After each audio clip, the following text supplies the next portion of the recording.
Yo sinceramente me declaro una persona que a lo mejor, es más, yo estuve pensando, Víctor, de que casi más de 10 años solamente preocupándome de que en Paraguay se castigue la corrupción, porque cuando se roba el recurso, aunque vos no creas, ¿verdad?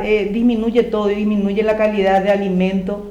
El chico desde el nacer hasta los 5 años tiene que recibir las nutrientes, ya no reciben, ya vienen mal digamos, de fábrica. Ese niño no va a tener el potencial que podía haber desarrollado si era bien alimentado. Entonces, cuando vos pensás en la corrupción y pensás, por ejemplo, el Fonacid, de los royalties, ¿cuánta plata tiraron ellos para poder, digamos, dar una solución a eso? Pero sin embargo, se robaron toda la plata.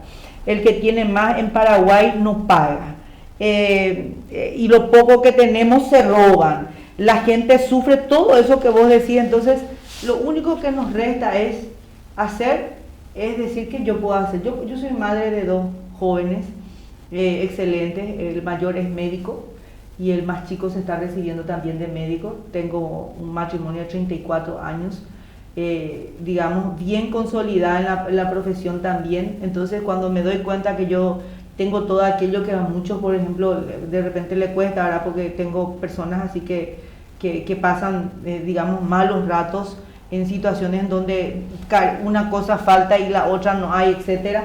Entonces yo creo que yo soy una bendecida, y dentro de ese contexto también puedo decir, ¿verdad?, de que vengo de una universidad nacional, vengo de una escuela pública, vengo de un colegio público, soy consciente que soy una persona extremadamente bendecida, que puedo hacer lo que me resta de vida, algo para dejar huellas. No quiero dejar recuerdos quedan en la familia, las huellas quedan para que alguna vez se cuente. Yo te cuento, Víctor, que una de las entrevistas que yo tuve fue la del New York Times.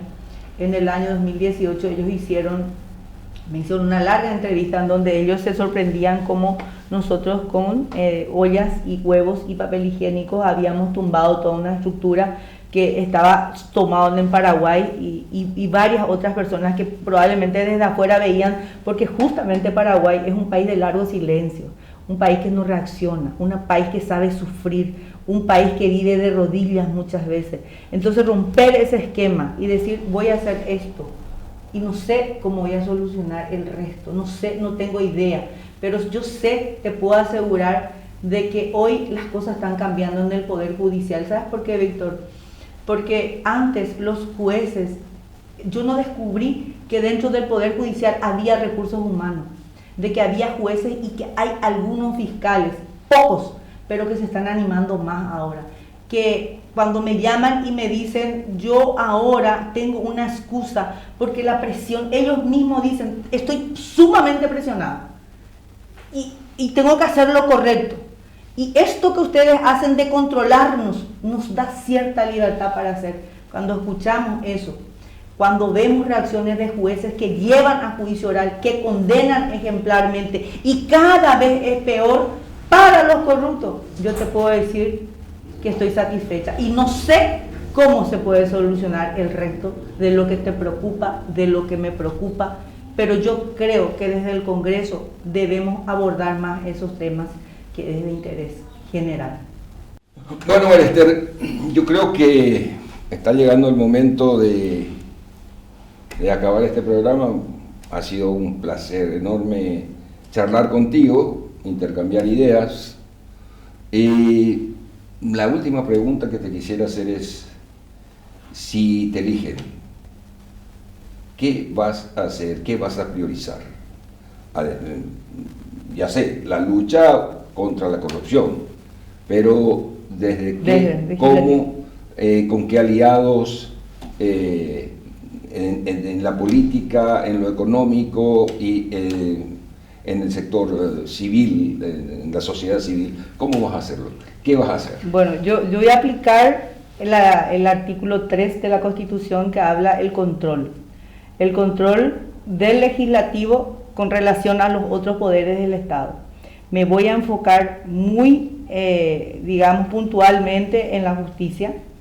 Creo que es de suma importancia empezar a controlar, empezar a pedir informe, empezar a sacar leyes que puedan, digamos, despolitizar la justicia, de que no sean, bueno, entonces hablaríamos de una reforma o una enmienda, etcétera.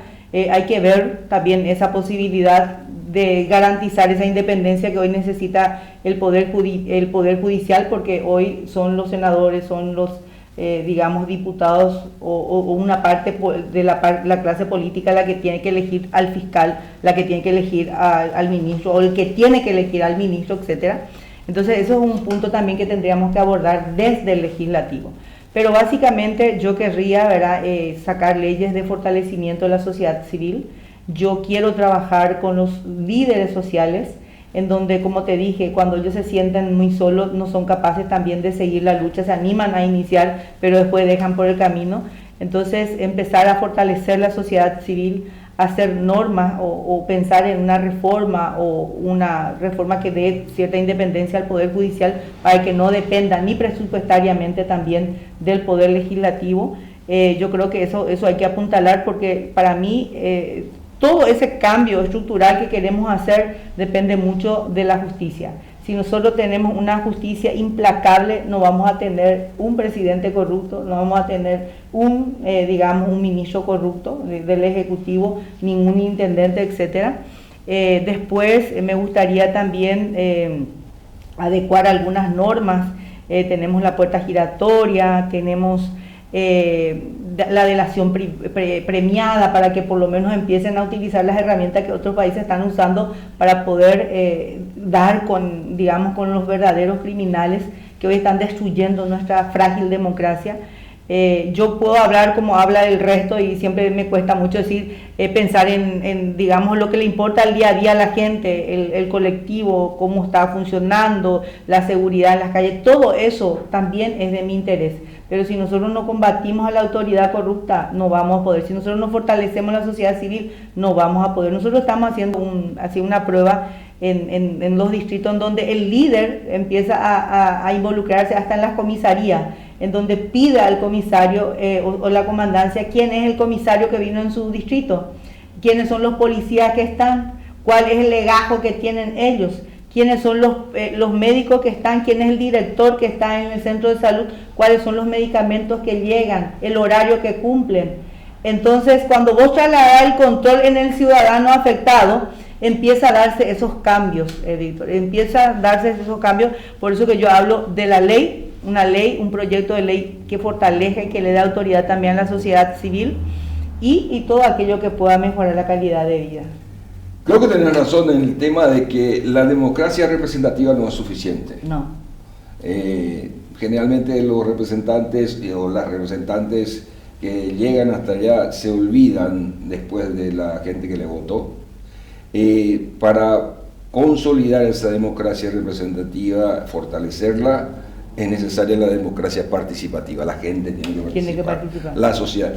La política no es patrimonio exclusivo de los partidos políticos. No. Los ciudadanos, ciudadanas, los sindicatos, las organizaciones campesinas, las organizaciones vecinales, las organizaciones de mujeres tienen que hacer política, hacen política y no les puede parecer raro en ningún momento. Eso hace a la formación, hace a la superación de lo que llamamos la pobreza política. Ha sido un enorme placer hablar contigo y conocerte el día de hoy, María Esther. Un abrazo.